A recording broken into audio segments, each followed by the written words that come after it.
This week marks the 101st anniversary of the birth of our dear foundress, Mother Mary Angelica. Tonight, we'll honor her life and legacy in a special tribute featuring those who knew her best. Father John Paul of the Franciscan Missionaries of the Eternal Word, and Poor Clares of Our Lady of Solitude Monastery in Arizona, Mother Marie Andre and Sister Marie St. Paul, the world over, begins now.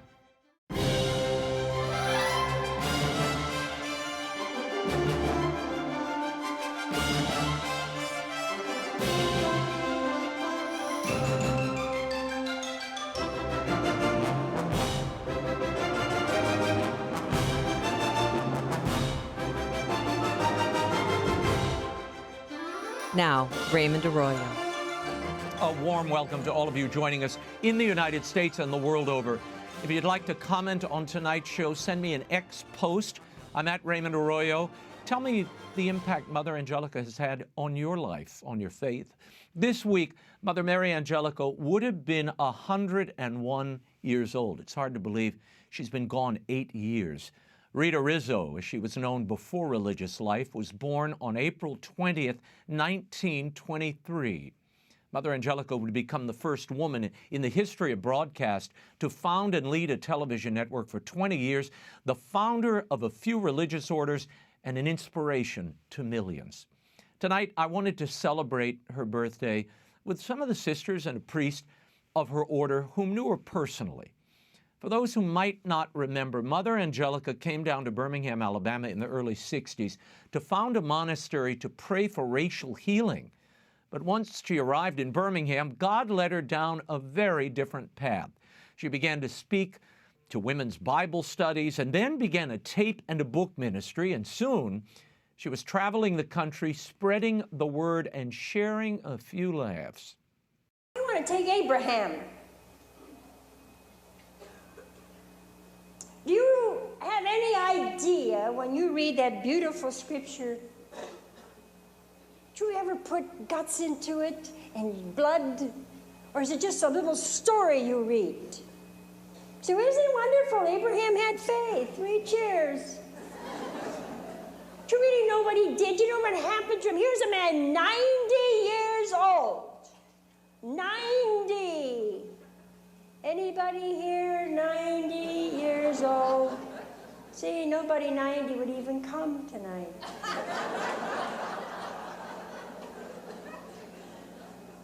And here's Abraham sitting near his tent, probably doting.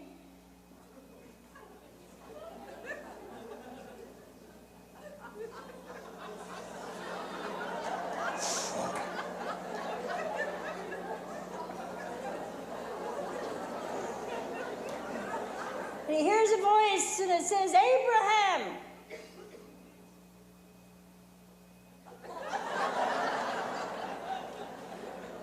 Says, huh? Said, Abraham. Yeah? Abraham, you shall be the father of a great nation.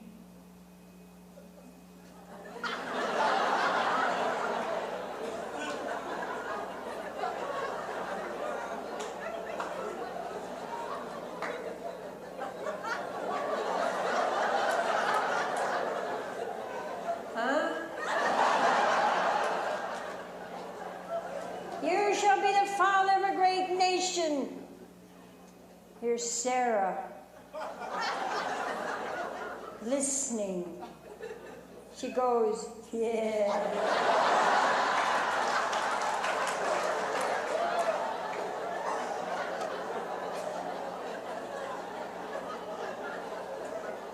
You know what she's thinking? She's thinking whoever that is doesn't know.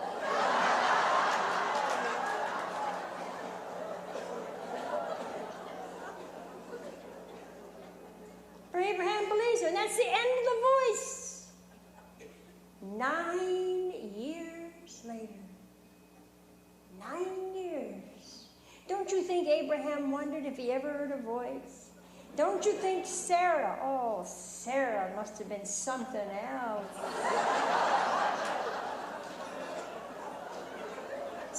women are so naggy. I bet she kept saying every 3-4 months, I told you, I told you, I told you. Soon Mother was on Christian television. And the monastery's there now. Right. That you designed on that paper. And on paper, and I brought it down. Took us 3 months to find land. And I got to tell you this. Took us 3 months to find land, and when we finally did, the architect, we bought this land, we went up north while he made the engineering plans and came down. He said, Mother, you're going to have to sell that land. And I said, why? He said, because it's like this. He said, you don't have money to build the roof, let alone blast that rock. And he said, it's solid rock. We took a core test. I said, no, that's where the Lord wants us. Mm-hmm. He said, you don't understand. You know, men look at women like they were dodos. You get that? You get that. And if you're a nun and a woman, it's worse. And eventually she felt God was calling her to found her own television network. Cloistered nuns in television is without question one of the most ridiculous things that could have ever happened. It just evolved. When I went to Channel 38 in Chicago, I walked in that little tiny, tiny studio that I had never seen a TV studio before. We had already been publicizing books for a couple of years, reaching a lot of people. But I remember standing in the doorway and saying, it doesn't take much to reach the masses. And I said, Lord, I've got to have one of these. She was truly a cable pioneer, founding EWTN at nearly the same moment as C-SPAN and CNN were birthed into the world. And her gifts as a spiritual counselor and storyteller were undeniable. Now, many of you know the public side of Mother's life. You watched her for generations, but tonight I want to celebrate on this anniversary by focusing on what you may not know about her, the charism of Mother Angelica, her spirituality. Rather than having a group of people reminisce, I wanted to talk to those who knew her intimately and about how they're carrying her spirit and vision into the future. For that, I'm thrilled to be joined by Mother Marie Andre, the abbess of Our Lady of Solitude Monastery in Arizona, and Sister Marie St. Paul, her vicar. Thank you both for being here. Now, first of all, you both entered Mother Angelica's monastery and were introduced to religious life by her. Mother Marie Andre, then Sister, what was the thing that struck you most when you first met her? And how did that happen? I'm going to go back a few years before that. When I was in college, I was overseas studying abroad, but I think at that time she had been on the Joan Rivers show, and I wasn't aware of it, although I would have been if I had been in the country. And then in the early 90s, my best friend from 6th grade, she entered there, and I visited the first time thinking maybe I would work at the network, and then the second time for Sister's investment. And when I was leaving, I had met with Mother and some of the sisters in St. Joseph's room there at the monastery in Irondale. And I was walking away and she said, you know, we'll take care of you here. And my back was facing her when she said that. And I thought, well, what does that mean? You know, it's like, probably not, because I don't know if I'll be working here or not. And I left. And then just shortly thereafter, the Lord really called me like a bolt out of the blue. And then I, you know, a couple months later, was discerning, and I entered that following September. But really what stood out, you know, initially, because I hadn't lived with her yet, was her flexibility, her free-spiritedness, and her formidability, which would, as I lived with her longer, you know, I would get to know her, you know, better. And then 2 years to the date that I entered, my sibling, but also my sister, she entered. Wow, amazing. And Sister, what about you? I was intimidated and but excited, and she was really lovely because I told her my whole story, and I had prayed to the Lord, and I said, I will go with whatever Mother Angelica says to me about what she feels for my vocation. And she said, yes, I believe you have a vocation. And so I entered the next year in 1996. So I was a postulant, and Reverend Mother, or Mother Angelica, would go into the chapel and, of course, take her adoration and sit with the Lord. And I was so I was almost frozen, because here I was in this presence of this holy woman, you know, and it was very moving for me when I first entered. And then, of course, I got to know her better, and she was, Mother Angelica. There's Mother. She's Mother, the Madre. Yeah. You know, she was very earthy and you know, and very as Sister Marie Andre said a moment ago, Mother Marie Andre, her flexibility was something that always impressed me. That ability to sort of be in the present moment and move to whatever that moment demanded of her. Mother Marie Andre, talk to me a moment about, you know, Mother Angelica told me her last mission was to found new foundations, new monasteries, and you all were really the first to apprehend that call. What of her example did you take with you to Arizona? Of course, you know, I lived with her for 10 years, and initially, you know, I figured I would just be staying put, first in Irondale, and then, of course, we moved up to the monastery in Hanceville. And then you know, some of us felt like the Lord was, or believed that the Lord was telling us, I want you to go on foundation. And she had talked about it before, that he would spread the sisters like petals. And so we prayed about it. And at this time, she had had her brain hemorrhage, but she was still, you know, she could still talk to us and pray with us. And so really what struck me was, of course, she encountered a lot of difficulties, but she always trusted in God's will. And she would say, you know, that trust was putting one foot forward, but having that queasy feeling in your stomach. And of course, she always trusted in his divine providence. That's a particular charism for our order. And one said to me, what happens if you fail? And I said, I'm not afraid to fail. But I'll tell you what I'm afraid of. I'm afraid of dying. And have the Lord say to me, Angelica, this is what you might have done had you trusted more. I'm afraid of that. Very afraid.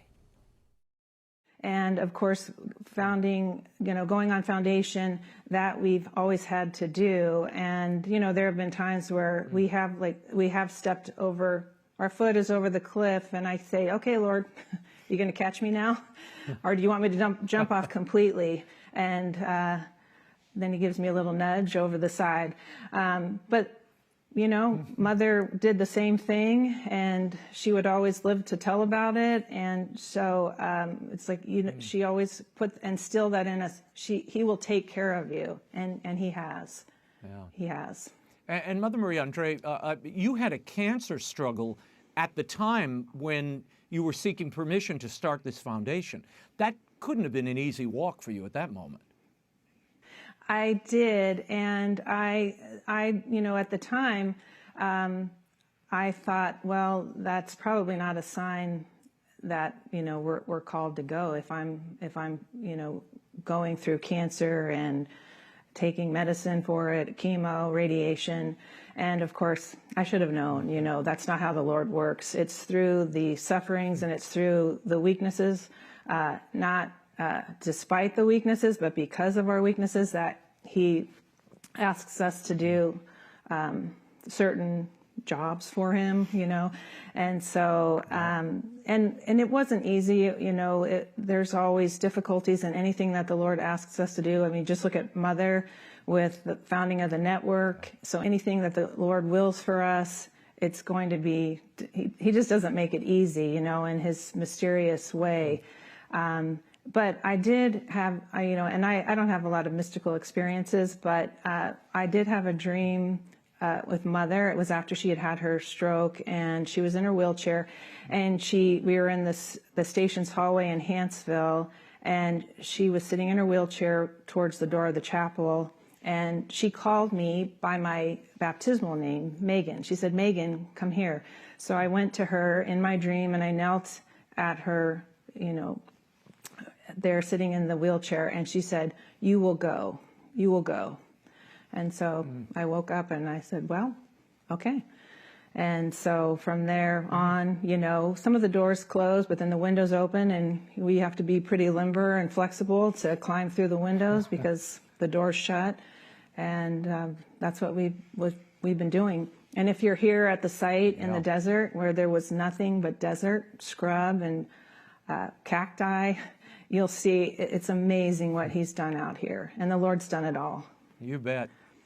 No, it's incredible. And Sister St. Paul, what did she teach you? And how do you think she prepared you to begin this new foundation in the desert?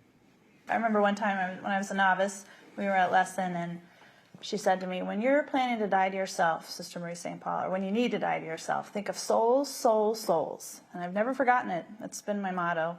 So, yeah, she was such an inspiration. Tough. Yeah. Incredible. No, that was she was tough, you know, and people see the kind of smiling, happy mother. There was also the tough mother who got all this stuff done and was not always easy to be around. Let's face it. She kicked down walls and knocked people out of the way when they were in the way of her mission, too. What is her charism, Sister Maria Andrea? I'll ask both of you this. What is her charism in your estimation, and what lingers now in the foundation that you all have grown in the desert? I would say it's trust, and trust in the Lord and His divine providence, because, you know, we're Poor Clare nuns. We pretty much are at the Lord's beck and call, and He provides everything for us. And, you know, I saw it midway through because the network had started, you know, it had already been going for about 11 years, 12 years. But even being present in Irondale, and then with the construction of the monastery in Hansville, and then when we were called out here, you know, we had a truck and we came out, but we didn't have property yet, and we didn't have a chapel. So all those things the Lord provided for us incrementally. And, you know, there are times where you're like, Lord, is this going to work? This is very difficult. And, but, you know, He helped Mother. He helps everybody that, you know, trusts in Him and asks for assistance. We have Our Lady, we have St. Joseph, we have all the angels and saints, the Holy Souls in Purgatory. We have our team. So it's not a matter of if, it's just a matter of when it's going to happen. And it's the Lord's timing.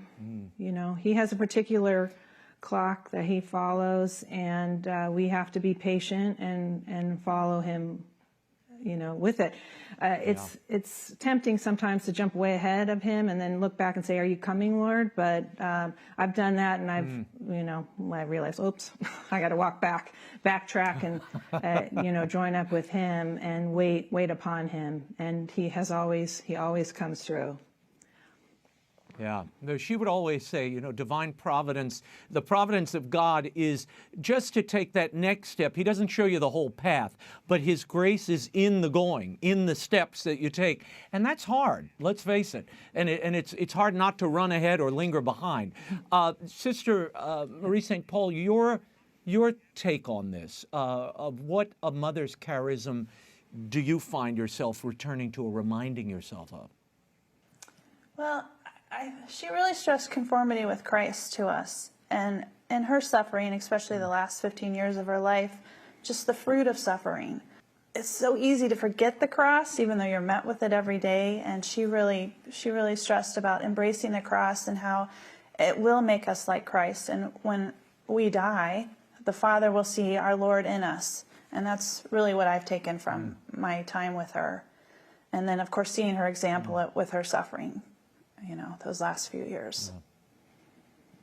Yeah. What is Mother Angelica's legacy, Sister Marie Andrea, in your opinion?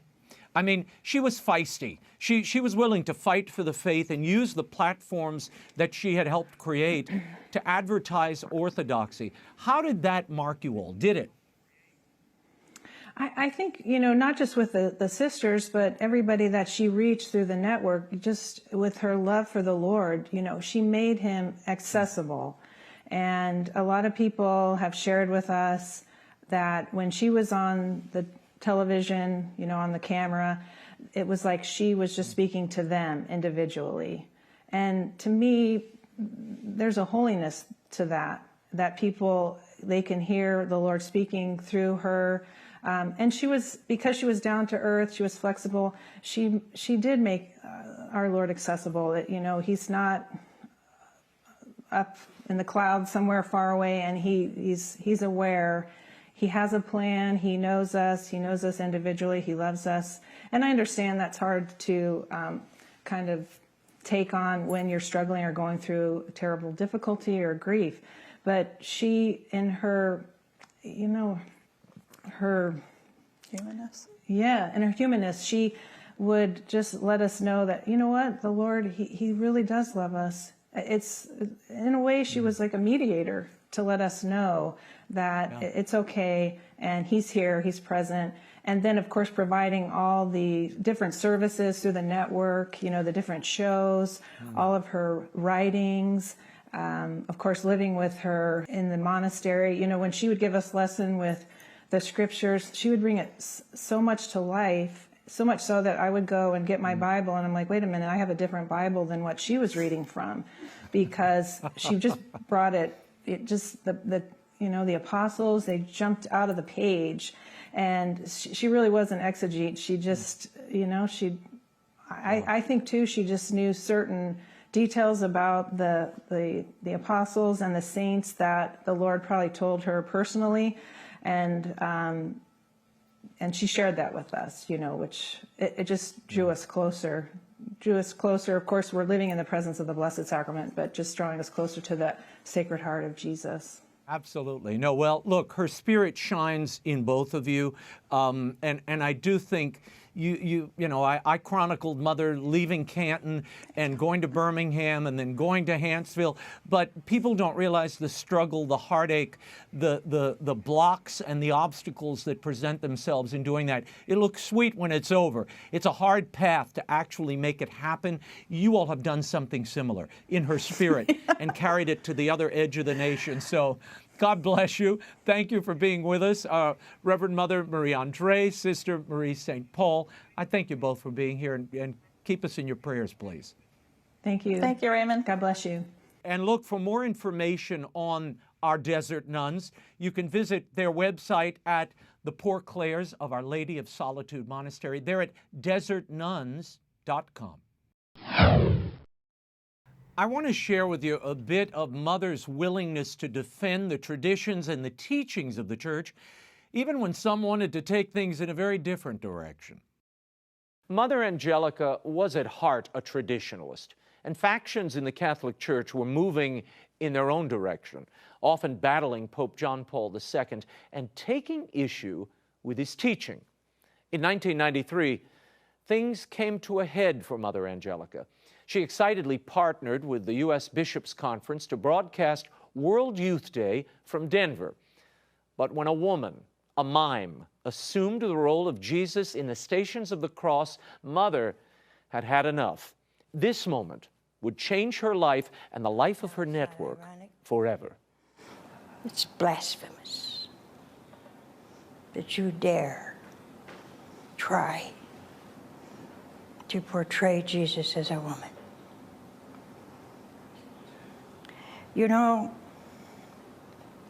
As Catholics, we've been terribly quiet all these years.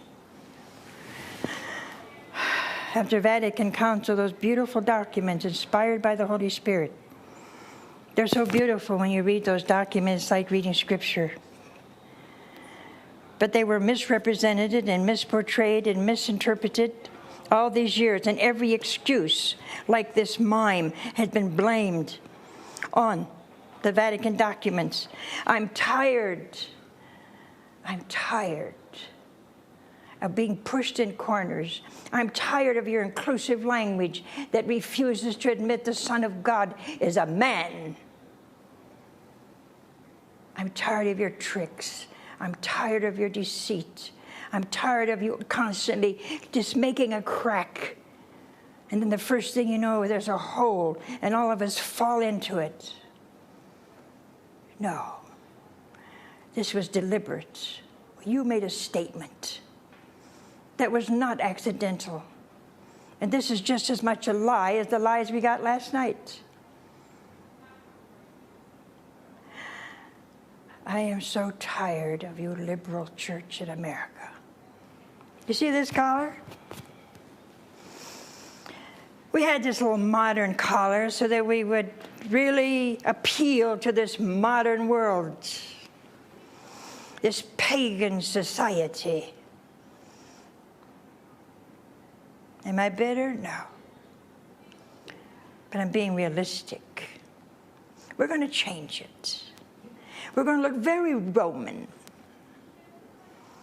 because I'm making a statement. You've hidden your agenda with a mime. My agenda is not hidden, but I have yet to hear anyone contradict you or cross you or say anything to distress you.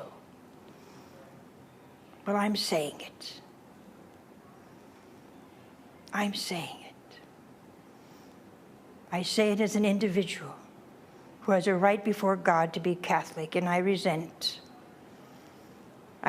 your pushing your ways and your anti-Catholic, ungodly ways upon the masses of this country. Live your life. Live your falsehood. Live your lies. Leave us alone. Do what you want to do. You have that privilege from God Himself. But don't pour your poison, your venom, on all the church. In November of 1997, Mother continued to advocate for orthodoxy. For Angelica, the spouse she lived for and loved, Jesus in the Blessed Sacrament, was not a concept or a theological idea to be considered, but a person to be adored and defended. This helps to explain her indignation when she read a pastoral letter on the Eucharist by Cardinal Roger Mahony of Los Angeles. She found the content of the letter to be confusing and vexing. She casually referenced this letter at the end of her live show, sitting right here one night, and accidentally crossed a canonical line. When the average layperson, long forgotten whatever catechism they learn, are told that there's no need for confession, there's no need for baptism, there's not really a body and blood, soul, and divinity. In fact, the Cardinal of California is teaching that it's bread and wine before the Eucharist and after the Eucharist. I'm afraid my obedience in that diocese would be absolutely zero. And I hope everybody else is in that diocese. It's zero. Cardinal Mahony took offense at those comments and demanded that Mother apologize and clarify her statement. Mother gave it to him. So I do want to apologize to the Cardinal for my remark, which I'm sure seems excessive. But he has asked me for clarification. And this is what I would like to do this evening. This is my opinion, and this is how I saw it when I read it.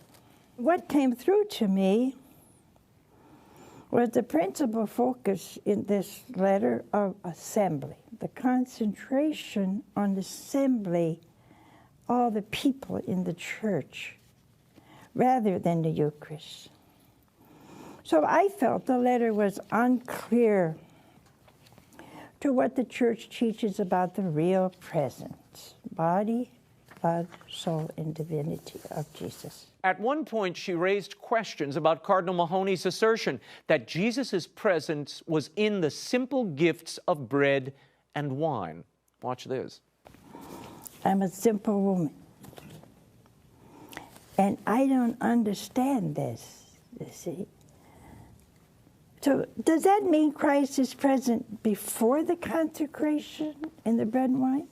Is that what it means? Or does it mean that he is present after the consecration? Well, if he's present after the consecration, in what way? Did he just kind of hop into the bread and wine, but it's still bread and wine? Or has it become his body and blood? Well, if it's still bread and wine, why would I adore him? Why would I kneel and prostrate myself between went to bread and wine. That commentary would cost her dearly, I'm sorry to say. I want to bring in Father John Paul Mary of the Franciscan Missionaries of the Eternal Word. This is the mail order that Mother Angelica founded. Well, not the mail order, but the non-female order that she founded. You don't order them in the mail. Thank you for being with us, Father. What do you think of when you watch those bold commentaries that really, with Mother Angelica, they would sort of emerge out of the moment, and it startled and arrested the attention of anyone watching? Well, I think you know this. There's a lot of people who watch that clip of World Youth Day just to get fired up. There's a group of seminarians for a diocese that every year they gather together. I think they probably do this after they're ordained too, just to get fired up, just to be taught and be encouraged by Mother. I think a lot of people don't know that when that happened, the night before she went on television, after she saw that blasphemous act really of the Station of the Cross, that Jesus being played by a woman, she cried all night long in her room. And not a lot of people know that when someone attacks Jesus Christ personally, Mother Angelica took it as a direct attack on her. You are attacking her spouse. So I think you have to understand a lot behind Mother Angelica in order to get really at the heart of her. Yeah, no, and you're right. Somewhere in one of the books, I wrote that when she saw Jesus' name taken in vain or a blasphemous movie, it was as if you were attacking her Italian spouse, and she was going to take you on. No, you don't do that. And she did. How has Mother Angelica shaped your ministry and work directly? Well, since I first entered the community, during postulancy, during novitiate, we're always watching Mother Angelica live, classics, reruns, and that really, it was always striking for me because I really didn't grow up watching EWTN. I really didn't get to know Mother Angelica until I came down to enter the friary and became a Franciscan in 2004. So unlike some of our other friars and you who got to really interact with her and to know her personally, to have conversations with her, I knew a different side of Mother. I knew a silent mother, a mother after her strokes. Yeah. Yeah, and you know, and I want to talk about that in a moment because people don't realize that 15-year span, she continued to teach a great deal during that period. What did you observe? What did she communicate to you in that silent ministry, if you will? Her grand silence, I called it. Well, I think you say this in your book and a lot of the talks that you've given on Mother, that Mother Angelica could speak so eloquently because she spent so much time in silence. She spent so much time before the Eucharistic Lord in silence, contemplating Him and loving Him. And I think during those years of her silence, where the Lord took away her ability to communicate, you can see, I think, a correlation with the life of St. John Paul II, the suffering that entailed in their life.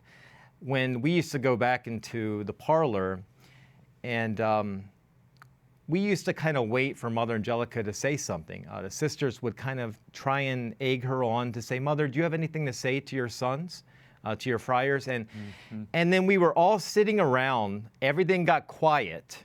The sisters were waiting for her. The friars were waiting for her.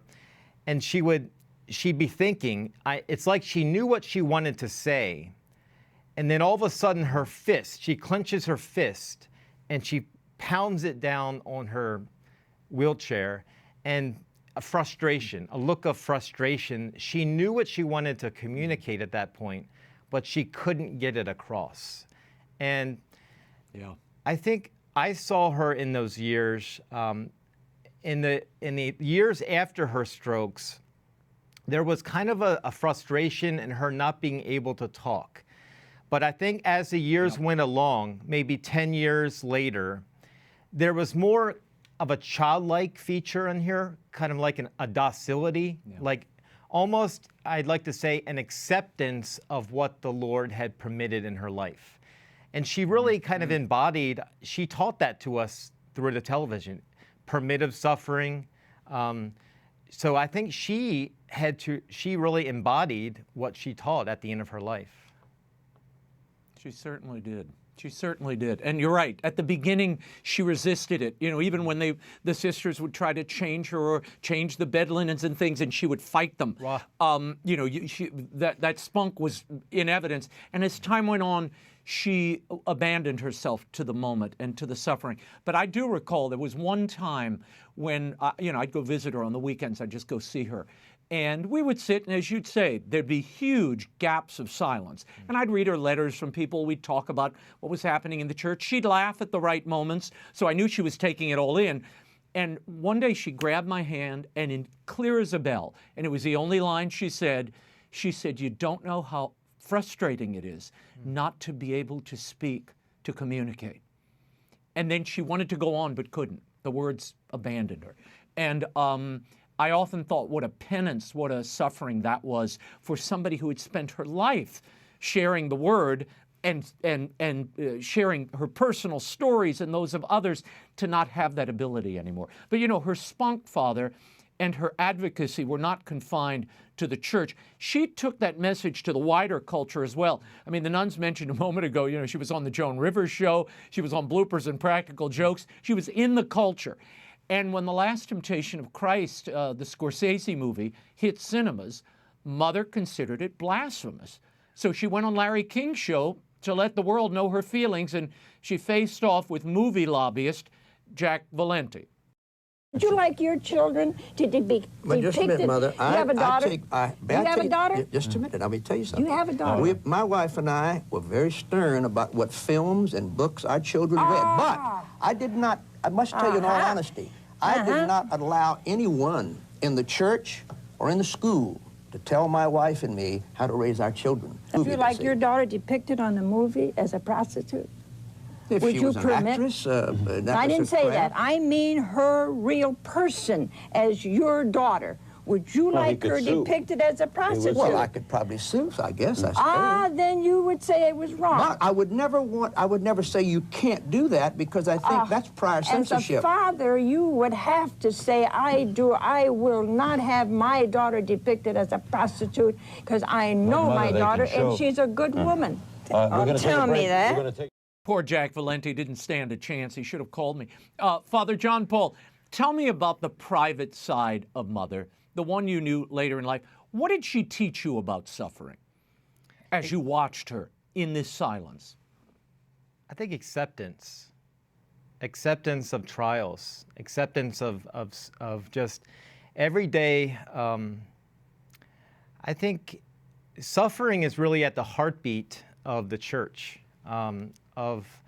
We're just coming out really of Easter, and you really need to understand the passion of Christ in order to get to the resurrection. There's no resurrection, there's no glory without suffering. And so I think in her life, just being close to her and hearing the other sisters talk about her life, and some of our other friars, Father Anthony will talk about her often, Father Joseph, and hearing them talk about lessons that they passed on, that they heard from her on their Wednesday audience. Before Mother Angelica's live shows on Wednesday nights, Mother Angelica would have a Wednesday audience with them, kind of like preparation for what I'm going to talk about on Wednesday night, maybe. So yeah, I think, it'd have to be suffering and acceptance of trials. And I think that's what she communicated to the wider audience, and why so many people gravitated to her and still to this day continue to gravitate to her, because she's so real. Yeah. No, she understood. And they also knew that she had been through the same fires they were enduring, of abandonment and heartache and divorce and, relatives walking away, people ignoring you, poverty, all of those things she'd encountered in her personal life. So when she got in front of the camera, this wasn't an actress. This is somebody who had been there. Mm-hmm. And I think that realism, that authenticity resonated with a lot of people, continues to resonate. Even in her passing, the message goes on. Her word and the word continues on. Father, I want to play this for you. A few years ago, I spoke to Sister Michael, Sister Gabriel, who really have been with Mother their entire lives. about living with her in those last years. Listen. She suffered so beautifully all her life, you know, and especially now, she just so resigned to God's will and united to God's will, and so, you know, serene, and you just have to really live with her to know how much she's meant to us. When the Lord asks her something, she always says yes. So she is united her suffering to His, and unite her will with His. Father, you were at the last Mass celebrated for Mother Angelica. Tell me about that day. Well, Easter Sunday, the Year of Mercy. And I remember Easter Sunday, I was celebrating Mass and the televised Mass, and we got a phone call, a text from Mother, at the time, Mother Dolores. And she was saying that Mother is not doing well. It looks like she's going to pass. And then I got in the car. I drove right up to Hansville, went into the back cloister, and I started praying the rosary with the sisters, started praying the Divine Mercy Chaplet. And Father Pascal came back, and we celebrated Mass together, Mother's last Mass. We took a makeshift altar. And even those Masses that I had with Mother Angelica, I should say, were just very reverent. We always wanted to try, we always celebrate the Mass reverently, I believe. But I think celebrating the Mass so close to somebody that's suffering, bringing the body, blood, soul, and divinity of the Lord down on the altar, you know, next to somebody who is on their deathbed, getting ready to go meet the Lord, I will never forget it. I mean, that was one of the most powerful Masses I've been at. All the sisters were there around her, and to watch her receive Holy Communion for the last time under the form of the precious blood, and then 5 hours later for her to pass on to eternal life. I have to say that a lot of people were very sad when Mother Angelica went home to go to the Lord, but Raymond, I have to say that I didn't have 1 ounce of sadness. I was so happy because I had seen a lady who suffered and who embodied really the message that she taught. But when she passed, it was like the Easter joy. And that whole week long, whole octave long, when we celebrate the funeral Mass, I was happy. I saw people crying down that she was passed away. But I have to say, I was happy. I was happy that she had gone to meet her spouse, the one that she lived for and died for. Yeah, yeah. No, well, it was clear. And she suffered horribly those last years. I mean, people don't fully understand, and, you know, I only scratched the surface of what she went through during those last years. It was pretty horrific. Well, I mean, I think you know, also physically what she went through. I think also for her not being able to communicate and to talk about what was going on in the church too. She probably knew a lot of what was going on in the church, and she probably wanted to communicate with her family at home to give them support, to give them a spiritual growth, because this network, and to her, this is a spiritual growth network. That is true. No, that's how she envisioned it in the beginning, as a spiritual growth network, and that's what it is. Father, how would you describe the charism of Mother Angelica, and how does it continue? I think the charism really, I think a lot of things, but Eucharistic adoration. I mean, now we're in this context of Eucharistic revival. Mother Angelica was way ahead of that, way ahead of that. Her whole life flowed from the Eucharist. Everything that she did, every word she spoke flowed from her love of the Blessed Sacrament, of the Holy Eucharist, and flowed back to it. Raymond, I think that when she had her healing in her late teen years, Mother, as you recount in your book, that it wasn't so much the physical healing. Mother knew that she was healed physically when she went down, obviously, and she told, you know, her mother, fry me up a pork chop. I want to eat it. You know, she knew that she was healed. But there was something more going on. She knew that she was healed and loved internally. She knew that God knew her and had a vested personal interest in her. And I think that's really at the heartbeat of her life and her charism. Everything that she wanted to communicate to the world was that she wanted other people to know that God who had communicated himself to her in that healing when she was a late teenager. She wanted the whole world to know who Jesus Christ was. And it's amazing how that story continues to ripple through her life. I mean, it's a series of physical liabilities and setbacks, and then these healings. I mean, right up until the end where she's taking the braces off her legs and can walk again, very late in the game, after the Mahoney bite you heard earlier, which again, I think was a consolation, and that's how she read it, that it was a message for the people. It was to give her a little more extension and freedom to continue her mission before he took her in a very different direction. And so, she was very attentive to the will of God, but it wasn't without suffering and difficulties. Sure. I heard that after her healing, when she would take off the braces and she was walking around the monastery grounds, that she was walking around and people were walking up to her and, "Mother, you're healed. Isn't this wonderful news?" And she didn't shrug it off. And she basically said, "Well, he's God. He can do anything." She wasn't really surprised. She took it as his will. Yeah, she accepted it. Yeah. Father John Paul, I thank you so much for being here, for sharing your mission, your heart, and remembering our dear mother. Thank you. Thank you, Raymond. For my part, when Mother died, I felt as if a bright light had retreated from my life for a while. And I knew that we would never see a figure, certainly in the Catholic context, that would merge holiness, spunk, and joy with great storytelling and a sense of humor. It seems to me that's the mark of the apostles. They were not these boring figures who dragged around depressing people. They were on fire. Even when they were beaten up and abused and punished for speaking the truth, they went on with joy. One of my fondest memories of my time with Mother Angelica was after her stroke. With half of her face paralyzed, she returned to the airwaves to continue her mission. We were together for an hour or so today. We made your Christmas show, right? Right. I thought it was great. Oh, it was great. We had a good time. Oh, we had a great time. All kind of treats. Yeah, I was absolutely floored at your amount of knowledge. Wait, what's this little, what's that? Oh, I won something in a little while, and I thought I would bump it up a little bit. See what I have to deal with?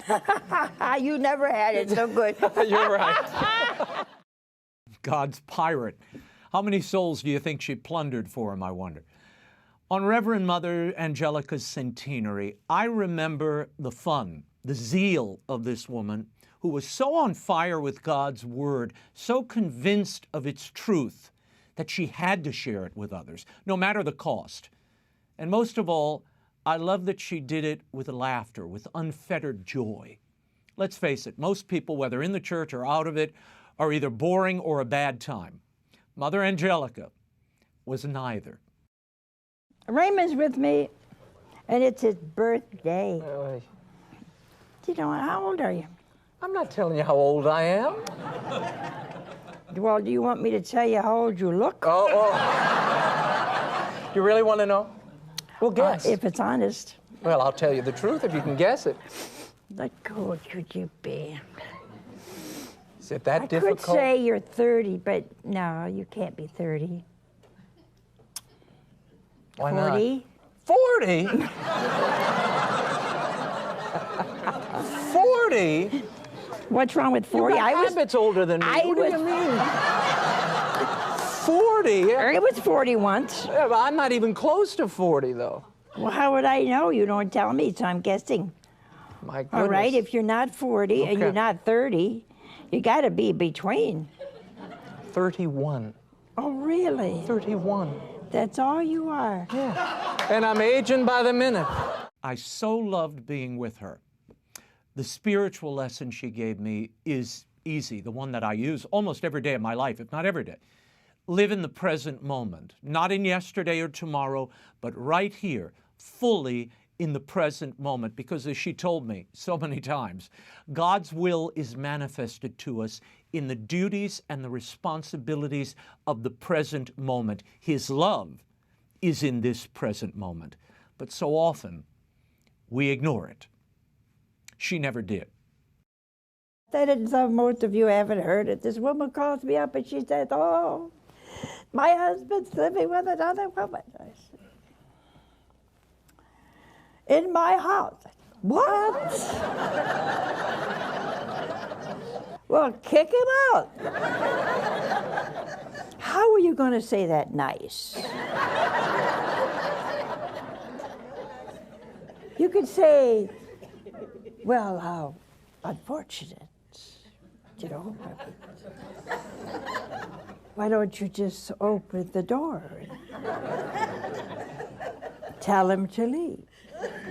You can't say it nice. It's not a nice thing. So after I said that gave her that little advice, she said, "Oh, I can't." What do you mean you can't? They have no place to go. Well, hell is where they're aiming for.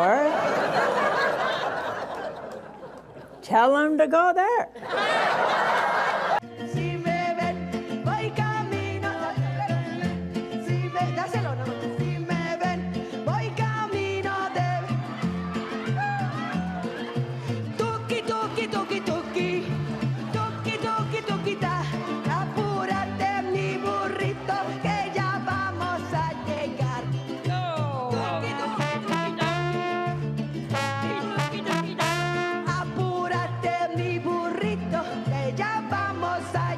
"Why don't you air these people?" And I said, "No, I won't, because I don't think they're Catholic."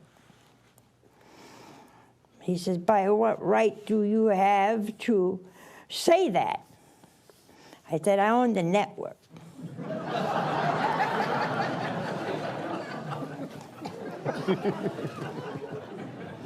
And he said, "Well, you won't always be there."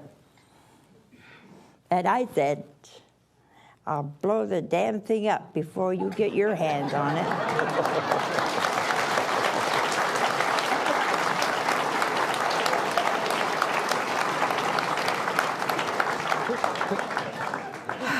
So they caught you on a good day. Yeah, a good day. We want to pray for all our callers tonight and all of you that need Jesus. Please come back. All of you living outside the faith, all of you living in sin, please come back. All of you who haven't been to confession for years and years, please come home. He's waiting in that tabernacle. Even if you can't find it, he's there somewhere. Today we play hide and seek, you know. He's hiding and we're seeking, so. You feel in some churches you're going to say, "Hey, where are you, Lord?"